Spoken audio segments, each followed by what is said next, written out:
అదో ring road. ప్రభుత్వం ప్రతిష్టాత్మకంగా తీసుకున్న రోడ్డు అది. 100 కోట్లు కేటాయించారు. చకచకా నిర్మాణం కూడా జరుగుతుంది. మెరుపు వేగంతో సాగుతున్న రోడ్డు పనుల్లో కీలకమైంది లోపించింది. అవును, అది రింగ్ రోడ్డు కాదు, రాంగ్ రోడ్డుగా మారుతుంది. ఇంతకీ ఆ రింగ్ రోడ్డు నిర్మాణం ఎక్కడ జరుగుతుంది? ఆ పనుల్లో లోపించిన ఆ కీలకమైన అంశమేంటి? రోడ్డు నిర్మాణం అంటే ఏ ముఖ్యమంత్రో లేక మంత్రులు వచ్చే సందర్భంలో గుంతలమయమైన రోడ్డును మట్టితో అప్పటికప్పుడు కప్పి ప్రయాణం సాఫీగా సాగేలా చేసేది కాదు. ప్రజా అవసరాలకు ఏళ్లకు ఏళ్లు మన్నికగా ఉండాలి. అలాంటి రోడ్డును కోట్లకు కోట్లు ప్రజాధనాన్ని ఖర్చు చేసి నిర్మిస్తారు. ఒకసారి రోడ్డు వేశారంటే అది సంవత్సరాల పాటు ప్రజలకు ఎలాంటి ఇబ్బందులు లేకుండా ప్రయాణం సాఫీగా సాగేలా ఉండాలి. ఇదిగో ఇది నల్లగొండకు మణిహారంగా చెప్పుకుంటూ నిర్మిస్తోన్న రింగ్ రోడ్డు. నల్లగొండ పట్టణం చుట్టూ నూతనంగా నిర్మిస్తున్నారు. 516 కోట్ల రూపాయలతో నిర్మితమవుతున్న నల్లగొండ రింగ్ రోడ్డుపై పాలకుల ప్రకటనలు, ప్రచారం ఘనంగా ఉన్నా ఆచరణలో మాత్రం నవ్వుల పాలు చేసేలా నిర్మాణం సాగుతోందనే విమర్శలు వ్యక్తమవుతున్నాయి. ఎందుకంటారా? ఇదిగో రోడ్డు నిర్మాణానికి ఉపయోగిస్తున్న మట్టే. అవును, ఏమాత్రం పనికిరాని మట్టితో రోడ్డు నిర్మిస్తున్నారు. రోడ్డు బలంగా ఉండాలంటే ముందుగా బేస్ బలంగా ఉండాలి. అందుకు నాణ్యమైన మట్టిని వాడాలి. అలాంటిదేదీ ఇక్కడ కనిపించదు.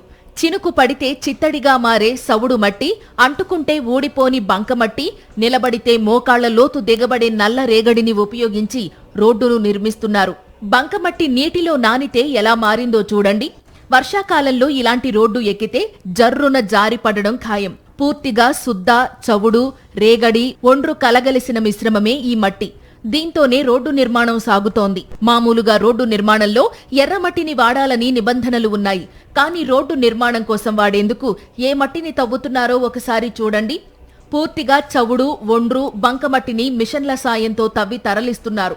పానగల్, ఉదయ సముద్రం దిగువ ప్రాంతంలోని ఇరిగేషన్ శాఖకు చెందిన భూముల్లో నుంచి తవ్వుకుని తీసుకొస్తున్నారు. ప్రజలకు ఉపయోగపడే రోడ్డు పనులు నాణ్యంగా జరిగేలా చూడాల్సిన బాధ్యత ఇటు ప్రభుత్వం, అధికారులపైన ఉంది. రోడ్డు నిర్మించాలంటే ముందుగా ఎలాంటి నిబంధనలు పాటించాలి? రోడ్డు బలంగా ఉండాలంటే ఏ మట్టిని వాడాలి? నల్లగొండ రింగ్ రోడ్లో వాడుతున్న మట్టి నాణ్యత ఏ స్థాయిలో ఉంది? మరింత సమాచారం మా కరెస్పాండెంట్ పాసిం అశోక్ రెడ్డి అందిస్తారు. నల్లగొండ మహానగరం కాబోతుంది. ఈ నేపథ్యంలోనే ప్రజలకు కూడా మౌలిక వసతులు కూడా పెరగనున్నాయి. అయితే మనం చూసుకున్నట్లయితే నల్గొండ నగరం చుట్టుపక్కల కూడా ఔటర్ రింగ్ రోడ్ నిర్మాణ పనులు ఇప్పటికే ప్రారంభమైనటువంటి నేపథ్యంలోనే ఆ పనులకు సంబంధించి నాణ్యత కొరవడిందని చెప్పేసి కూడా తీవ్రస్థాయిలో విమర్శలు వస్తున్నాయి. ఏ స్థాయిలో అసలు పనులు జరుగుతున్నాయి, అసలు నాణ్యమైనటువంటి పనులు జరుగుతున్నాయా లేదా అనేది కూడా సాక్షి గ్రౌండ్ రిపోర్ట్లో భాగంగా ప్రస్తుతం ఔటర్ రింగ్ రోడ్ జరుగుతున్నటువంటి ప్రాంతానికి వచ్చినటువంటి క్రమంలోనే మనం చూసుకోవచ్చు. ఎక్కడైనా హైవే కావచ్చు, బీటీ రోడ్ నిర్మాణం జరుగుతుంటే ఎక్కడైనా నిబంధనలు ఏం చెప్తున్నాయంటే ఎక్కడ కింద భూమి నల్లరేగడి ఉన్నటువంటి క్రమంలోనే మీటర్ లోతు అక్కడ మట్టిని తొలగించిన తర్వాత ఎర్రమట్టితోటి ఫిల్ చేసి ఆ తర్వాత కంకర పోసి ఆ తర్వాత సన్నటి కంకరని పోసిన తర్వాత బీటీ అంటే తారు వేయాలని చెప్పేసి కూడా నిబంధనలు చెప్తున్నటువంటి పరిస్థితి ఉంది. కానీ నల్గొండ చుట్టుపక్కల 516 కోట్ల రూపాయలతోటి 4 లైన్గా నిర్మితమవుతున్నటువంటి ఔటర్ రింగ్ రోడ్ పనుల్లో చూసుకున్నట్లయితే ఎక్కడ కూడా ఎర్రమన్ను పోస్తున్నటువంటి దాఖలాలు అయితే కనిపించట్లేదు. ప్రస్తుతం మనం ఉన్నటువంటి ప్రాంతం చూసుకున్నట్లయితే నల్గొండ పట్టణానికి ఎంట్రన్స్గా ఉన్నటువంటి మరిగూడ సర్కిల్ అంటారు దీన్ని. మరిగూడ సర్కిల్ నుంచి ఏదైతే మునుగోడు రోడ్ని కలిపేటువంటి ప్రాంతం ఏదైతుందో అక్కడ పూర్తిగా భూమి మొత్తం మనం ఒకసారి విజువల్స్లో చూపించేటువంటి భూమి ఏదైతే ఉంటుందో ఇది నల్లరేగడి భూమి. ఈ కింద మొత్తం నల్లరేగడి బంకమట్టితోటి ఉన్నటువంటి భూమిని మీటర్ లోతు మట్టి తొలగించిన తర్వాత ఎర్రమట్టితోటి అంటే గ్రావెల్ తోటి నింపి రోడ్డుని నిర్మించాల్సిన ఉన్నప్పుడు కూడా మనకు మరొకసారి విజువల్స్లో చూపిస్తాం. ఇక్కడ ఏదైతే శుద్ధ మట్టితో పాటు ఒండు మట్టి, బంక మట్టితోటి ఈ ప్రాంతాన్ని మొత్తం పూర్తిగా నింపుతున్నటువంటి పరిస్థితి కనిపిస్తుంది. పూర్తిగా నిర్మాణం పూర్తయిన తర్వాత హెవీ వెహికల్స్ అన్ని కూడా ఈ రోడ్డు నుంచే ప్రయాణం చేస్తున్నటువంటి క్రమంలోనే ఒకవేళ లోడ్ ఎక్కువైతే మొత్తం పూర్తిగా రోడ్డు కింద దిగువ ప్రాంతంలో మట్టి వదులుగా అయ్యి గుంతలు కూడా పడేటువంటి అవకాశం ఉంది. ఎందుకంటే సంవత్సరాలు మన్నికగా ఉండాల్సినటువంటి రోడ్డు నిర్మాణ సమయంలో పూర్తిగా అక్కడ నాణ్యతని పాటించడంతో పాటు ఏవైతే నిబంధనలు ఉన్నాయో ఆ నిబంధనలు కూడా తూచా తప్పకుండా పాటించాల్సినటువంటి నేపథ్యంలోనే అధికారులు పర్యవేక్షిస్తున్నామని చెప్పేసి మాటలుగా పరిమితమయ్యారు. కానీ క్షేత్రస్థాయిలో ఏం జరుగుతుంది అనేది కూడా పట్టించుకోకపోవడంతో మొత్తం పూర్తిగా సున్నప్రాయితో పాటు శుద్ధగా కావచ్చు, మిగిలినటువంటి బంకమట్టి చౌడుతోటి పూర్తిగా ఈ రోడ్డును నింపి ఆ తర్వాత తారు వేసేటువంటి ప్రయత్నం అయితే జరుగుతుంది. ఈ స్థాయిలో నిబంధనలు గాలికి వదిలేసి ఈ రోడ్డు నిర్మాణం జరుగుతున్నటువంటి క్రమంలోనే ఇది సంవత్సరాలు మన్నిక కాదు కదా, వేసిన 4 రోజులకే పూర్తిగా ఓవర్లోడ్ తోటి కావచ్చు, అధిక ఏదైతే వెయిటేజ్ తోటి ఉన్నటువంటి వెహికల్స్ ఇందులో నుంచి వెళ్తే మాత్రం ఖచ్చితంగా గుంతలు పడేటువంటి ప్రమాదం ఉంది. మరోసారి విజువల్స్లో చూసుకున్నట్లయితే పెద్ద పెద్ద బండరాలను కూడా తీసుకొచ్చి ఆ బండరాలను కూడా ఈ మట్టి ప్రాంతంలోనే నింపుతున్నటువంటి పరిస్థితి ఉంది. ఎందుకంటే ఈ బండరాలు కింద పోస్తే ఏదైతే రోడ్డు ఎక్కువ అంటే నాణ్యతగా ఉంటుందని చెప్పేసి అనుకోవచ్చు. కానీ ఈ బండరాయి ఒక్కసారి కదిలిందంటే ఆ కదిలినటువంటి ప్రాంతంలో మట్టి వదిలై గుంతలు పడేటువంటి ప్రమాదం మరింతగా కూడా పెరగనుంది. అయితే ఈ స్థాయిలో బండరాలతో పాటు శుద్ధ మట్టి కావచ్చు, ఒండు మట్టితోటి రోడ్డు నిర్మాణం జరుగుతుంటే అధికారులు మాత్రం ఇక్కడ మేము టెస్టులు చేశాము, 10 పాయింట్లు వచ్చి పాస్ అయినటువంటి నేపథ్యంలోనే ఆ మట్టిని తీసుకొచ్చి ఇక్కడ రోడ్డు నిర్మాణం కోసం ఉపయోగిస్తున్నామని చెప్పేసి చెప్తున్నప్పుడు కూడా ఈ మట్టి చూసుకున్నట్లయితే 10 పాయింట్లు కాదు కదా, అసలు ఇది ఇంటి నిర్మాణానికే పనికిరానటువంటి మట్టి ఇది. ఈ మట్టిని తీసుకొచ్చి రోడ్డుని ఏదైతే నిర్మిస్తే ఆ రోడ్డు ఏ స్థాయిలో ఒకసారి మనం చూసుకున్నట్లయితే ఈ గాలి వస్తుంటేనే మనం కింద పోస్తున్నటువంటి మట్టి భూమి చేరువలోపై మొత్తం పూర్తిగా గాల్లో కలిసి ఏదైతే గాలికి వెళ్ళిపోతున్నటువంటి పరిస్థితి ఉంది.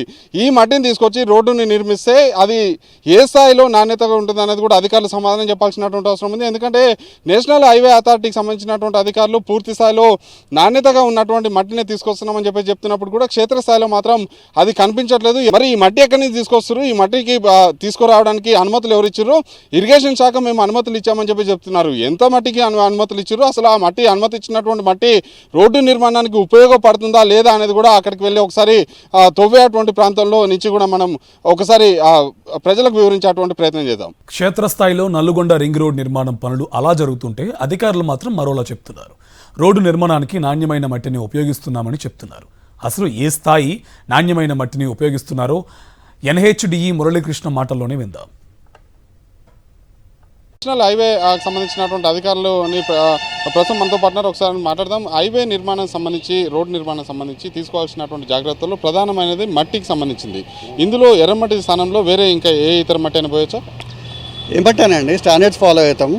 సిబిఆర్ దానికి వస్తుందా లేదా టెస్ట్ చేసి మా ల్యాబొరేటరీలో అదైతే లేయర్స్ ఎంబాంక్మెంట్ కానీ సబ్గ్రేడ్ కానీ ఏదైతే మాకు రిక్వైర్డ్ స్టాండర్డ్స్ వస్తున్నాయో దాన్ని బట్టి చూసి ఆ మట్టి వాడతాం అన్నమాట. ఓకే, అంటే ఏ లేయర్లో ఏ మట్టితో పాటు ఇంకేమి వాడాలి? ఇప్పుడు ఎర్రమట్టి వాడతామండి మోస్ట్లీ మ్యాక్సిమం అన్నిట్లో. కానీ ఇప్పుడైతే ఏవైతే మనం తీసుకుంటున్నామో పానగల్లో దాంట్లో కానీ ఇక్కడ కానీ దాని సిబిఆర్ టెస్ట్ చేసినాము. మాకు రిక్వైర్డ్ ఏంటంటే మినిమం 10 రావాలన్నమాట. సో దాన్ని బట్టి ఎంబాంక్మెంట్ లేయర్స్లో కొంచెం వీక్ ఉన్నా కూడా మాకు స్టాండర్డ్ రీచ్ అయితే దానిలో వాడతాము. దానిపైన లేయర్స్ మాత్రం సబ్ గ్రావెలే వాడతాము. ఓకే, అంటే మామూలుగా నల్లమట్టి ప్రాంతంలో రోడ్డు నిర్మాణం చేసేటువంటి సమయంలో 1 మీటరు మొత్తం లోతు తవ్వి ఆ ప్రాంతంలో ఎర్రమట్టితోటి నింపాలని చెప్పేసి కూడా నిబంధనలు ఉన్నాయి. కానీ ఇక్కడ పోస్తున్నటువంటి మట్టి పూర్తిగా శుద్ధ బంకమన్నుతో పాటు ఒండు మట్టి, చౌడు మట్టి ఉన్నటువంటి పరిస్థితి ఉంది. మీ సిబిఆర్ టెస్ట్లో వచ్చిందా? సిబిఆర్ టెస్ట్ మాకు పాస్ అయినాయండి రిజల్ట్స్. మాకు మినిమం 10 ఉండాలి, అది మోర్ దెన్ 10 వస్తున్నది. సో ఎంబాంక్మెంట్ లేయర్స్లో అది వాడుతున్నాం. సబ్గ్రేడ్ నుంచి మాత్రం కంపల్సరీ రెడ్ సాయిల్ గ్రావెలే వాడతాం. అంటే ఎక్కడ కూడా ఇప్పుడు ప్రస్తుతానికి పనులు జరిగినటువంటి ప్రాంతాల్లో ఎక్కడ కూడా ఎర్రమట్టి వాడినట్టు కూడా కనిపిస్తలేదు. లేదండి, వాడుతున్నాం. మీరు చూడండి, మొత్తం 14 కిలోమీటర్ల వరకు పనులు నడుస్తున్నాయి. మీరు 7-8 మాట్లాడుతున్నారు కానీ చూడండి, ఎర్రమట్టి తెస్తున్నాం కదా మేము. కంచనపల్లి కానీ దోమపల్లి కానీ ఇక్కడ కానీ మాకు కూడా కటింగ్లో చాలా వస్తుంది ఎర్రమట్టి. మాకు ఓన్లీ ఫిల్లింగ్ సెక్షన్సే కాదు, కటింగ్లో కూడా ఉన్నాయి. సో ఉన్న ఎర్రమట్టి కూడా కట్టిన దాంట్లో ఏదైతే వస్తుందో అది వాడుకుంటాం అన్నమాట. అంటే ఇప్పుడు పానగల్ చెరువుకట్ట ఛాయ సోమేశ్వరాలయం ఎదురుగా ఉన్నటువంటి ప్రాంతం కావచ్చు, సాక్షి ఆఫీస్ కావచ్చు, మరిగూడ జంక్షన్లో పూర్తిగా ఒండుమట్టి, నల్లమట్టి ఉంటుంది, అక్కడ ఎర్రమట్టి పోయాల్సింది. కానీ ఇప్పుడు మాత్రం చూస్తే అక్కడ శుద్ధమట్టి పోసినట్టు పోస్తుంది. అదే మా టెస్ట్ రిజల్ట్స్ మాకు ఏదైనా టెస్ట్ చేస్తామండి. ఒకవేళ మాకు రిజల్ట్స్ రాకపోతే రిజెక్ట్ చేసేస్తాం వెంటనే. మా ల్యాబ్లో అన్ని రకాల టెస్ట్లు ఎన్ఎస్ స్టాండర్డ్స్ ప్రకారం తీసుకుంటాం అనమాట. కంపల్సరీ అది వస్తేనే వాడతాం, లేకపోతే అది రిజెక్ట్ చేస్తాం. అంటే నిరంతరం పర్యవేక్షణ జరుగుతుందా? తప్పకుండా అండి, తప్పకుండా అన్ని లెవెల్స్లో పర్యవేక్షణ జరుగుతుంది. ఎన్ఎస్ స్టాండర్డ్స్ ప్రకారం బైపాస్ కన్స్ట్రక్ట్ అవుతుందండి, దానికి ఎలాంటి డౌట్ అవసరం లేదు మీకు. మొత్తం 516 కోట్ల రూపాయలతో నిర్మితమవుతున్నటువంటి ఔటర్ రింగ్ రోడ్ సంబంధించి కొంత ఒండుమట్టి ఉన్నటువంటి ప్రాంతంలో, నల్లరేగడి ఉన్నటువంటి ప్రాంతంలో ఎర్రమట్టి పోస్తున్నామని చెప్పేసి అధికారులు చెప్తున్నప్పుడు కూడా మరిగూడ జంక్షన్తో పాటు ఇక్కడ సాక్షి ఆఫీస్ ఎదురుగా ఛాయ సోమేశ్వరం ఆలయం ఎదురుగా, అంటే పనగల్లు ఉదయ సముద్రం దిగువన ఉంటుంది. ఇక్కడ మొత్తం పూర్తిగా కాలు పెడితే మోకాళ్ళు దిగబడేటువంటి భూమి ప్రాంతంలో కూడా ఎర్రమట్టి పోసినటువంటి దాఖలాలు అయితే కనిపించట్లేదు. కానీ టెస్టుల్లో మాత్రం పాస్ అయింది. ఆ పాస్ అయినటువంటి మట్టిని పోస్తున్నామని చెప్పేసి అధికారులు చెప్తున్నారు. అసలు క్షేత్రస్థాయిలో వర్కులు ఏ విధంగా జరుగుతున్నాయి, ఇక్కడ కూడా, ఎందుకంటే ప్రతిష్టాత్మకంగా ఔటర్ రింగ్ రోడ్ని మంత్రి కోమటిరెడ్డి వెంకటరెడ్డితో పాటు అదే సమయంలో ప్రభుత్వం కూడా ప్రతిష్టాత్మకంగా ఔటర్ రింగ్ రోడ్డు నిర్మిస్తున్నాం, త్వరలో కార్పొరేషన్ కాబోతుంది, అసెంబ్లీలో బిల్లు పాస్ అయింది కాబట్టి ఈ 4 వరుసల లైన్ అనేది నల్గొండకు మణిహారంగా మారుతుందని చెప్పినటువంటి నేపథ్యంలోనే మణిహారంగా మారుతుందా లేకపోతే వేసిన 4 రోజులకే గుంతలమయంగా మారుతుందా అనేది కూడా త్వరలో తేలబోతుంది. నల్లగొండ రింగ్ రోడ్డుకు వినియోగిస్తున్న నాణ్యత లేని మట్టి వర్షానికి తడిస్తే ఎలా మారుతుంది? భారీ వాహనాల రాకపోకలను తట్టుకునే సామర్థ్యం ఇప్పుడు వినియోగిస్తున్న మట్టికి ఉందా? అసలు ఆ మట్టినే వినియోగించాలని అధికారులకు ఎందుకు ఆలోచన వచ్చింది? నల్గొండ చుట్టూరా నిర్మితమవుతున్నటువంటి 14 కిలోమీటర్ల విస్తీర్ణంలో 4 లైన్ హైవే రింగ్ రోడ్ నిర్మాణం చేస్తున్నటువంటి నేపథ్యంలోనే ఆ హైవే నిర్మాణం కోసం వాడుతున్నటువంటి మట్టి పూర్తిగా నాణ్యత లేకుండా తరలిస్తున్నారని చెప్పేసి సాక్షి టీవీకి సమాచారం అందినటువంటి నేపథ్యంలోనే గ్రౌండ్లో నిజంగా అసలు నాణ్యత లేని మట్టిని వాడుతున్నారా, ఆ మట్టిని వాడొచ్చా లేదా అనేది కూడా అధికారులను అడిగితే వాడొచ్చు అంటున్నారు. ఆ హైవే నిర్మాణంలో కూడా ఈ మట్టిని వాడుతున్నటువంటి పరిస్థితి ఉంది. ఏ మట్టి అంటే ఒకసారి మనం ఫస్ట్ విజువల్స్లో చూపించిన తర్వాత మిగిలిన అసలు విషయాల్లోకి వెళ్దాం. అక్కడ ఒకసారి పెరుగన్నం ఎంతైతే మెత్తగా ఉంటుందో ఆ మెత్తన్నం కర్డ్ రైస్ అంటారు, ఆ మెత్తటి అన్నం ఏ విధంగా ఉంటుందో ఆ విధంగా నీళ్లు కలిస్తే ఆ విధంగా తయారయ్యేటువంటి మట్టిని ప్రస్తుతం హైవేలో రింగ్ రోడ్డు చుట్టూ రింగ్ రోడ్డు నిర్మాణం కోసం వాడుతున్నటువంటి పరిస్థితి ఉంది. మనం ఒకసారి విజువల్స్లో చూసినట్లయితే భవిష్యత్తులో రోడ్డు నిర్మాణం అయిపోయిన తర్వాత కూడా వర్షాలు కురిస్తే లేదంటే ఆ రోడ్డు పక్కన ఎక్కడైనా నీళ్లు నిల్చుంటే ఆ మట్టి పూర్తిగా వదులుగా మారుతుంది. ఏ స్థాయిలో వదులుగా మారుతుందంటే ఎవరికైనా కోపం వస్తే ఒక వ్యక్తిని కొట్టాల్సిన అవసరం లేదు, తీసుకుపోయి ఆ మట్టిలో పడేస్తే ఆ మట్టిలో ఊపిరి ఆడకుండా చనిపోయేటువంటి స్థాయిలో అది మొత్తం పూర్తిగా బురదమయంగా మారినటువంటి పరిస్థితి ఉంది. ఆ బురదమయంగా మారేటువంటి మట్టినే ప్రస్తుతం నల్గొండ చుట్టూరా 14 కిలోమీటర్ల విస్తీర్ణంలో 516 కోట్ల రూపాయలతోటి నిర్మిస్తున్నటువంటి ఔటర్ రింగ్ రోడ్కి వాడుతున్నటువంటి పరిస్థితి ఉంది. ఈ మట్టిని మనం ఒండు మట్టి అంటాం, అదే సమయంలో శుద్ధ మట్టి కలుస్తుంది, ఇందులో నల్లరేగడి మట్టి కలుస్తుంది, మరోవైపు చూసుకున్నట్లయితే బంక మట్టి. ఈ మట్టి మిశ్రమమే ప్రస్తుతం హైవేకి ఆ రింగ్ రోడ్డుకి వాడుతున్నటువంటి నేపథ్యంలోనే ఒకవేళ రోడ్డు నిర్మాణం పూర్తయిన తర్వాత మమా అనిపించుకొని ప్రస్తుతానికైతే రోడ్డు నిర్మాణం పూర్తయిన వెంటనే అందులో ఎండ పడితే తలతల మెరుస్తుంది. ఆ రోడ్డును చూపించి ఈ స్థాయిలో మంచి మృదువైనటువంటి రోడ్డుని, పటిష్టమైనటువంటి రోడ్డుని మేము నిర్మించామని చెప్పేసి అధికారులు చెప్పుకోవచ్చు, రాజకీయ నాయకులు చెప్పుకోవచ్చు. కానీ అది రాను ఏదైతే నెలలు గడుస్తున్న కొద్దీ, రోజులు గడుస్తున్న కొద్దీ ఆ మట్టి ఆ రోడ్డు ఏ స్థాయిలో పాడైపోతుందంటే ఈ స్థాయిలో తారు పోసిన తర్వాత కూడా ఒకసారి విజువల్స్లో చూపిస్తున్నాం. ఇక్కడ ఏ విధంగా అయితే గుంతలు పడ్డదో ఆ విధంగా తారు పోసిన తర్వాత కూడా అదే రకంగా గుంతలు పడి ఆ రోడ్డు పాడైపోయేటువంటి పరిస్థితి ఉంది.